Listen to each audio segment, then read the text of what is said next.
അങ്ങനെ ഒരുപാട് നാളത്തെ കാത്തിരിപ്പിന് വിരാമമായിരിക്കുകയാണ്. ബിഗ് ബോസ് മലയാളം സീസൺ 8 തുടങ്ങിയിരിക്കുകയാണ്. ആദ്യം അഗ്നിപരീക്ഷയാണ്. കോമണറെ തിരഞ്ഞെടുക്കുവാനുള്ള അഗ്നിപരീക്ഷയാണ് നടക്കുന്നത്.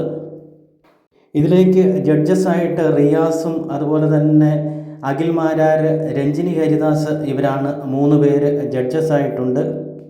10,000-കണക്കിന് ആളുകളിൽ നിന്നും തിരഞ്ഞെടുത്ത 40 പേരാണ് മത്സരാർത്ഥികളായിട്ട് എത്തിയിട്ടുള്ളത്.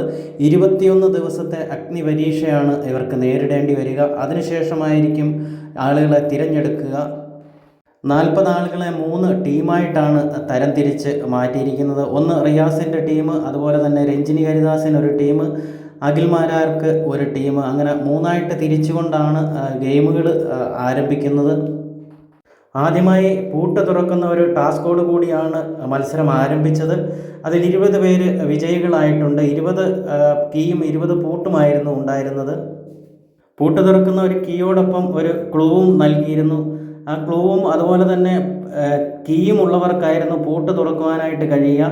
അത് രണ്ടും കിട്ടിയവർ വേഗം തന്നെ പൂട്ട് തുറന്നു. അതിൽ ചില മത്സരാർത്ഥികൾ പെട്ടെന്ന് തന്നെ ചെയ്തു.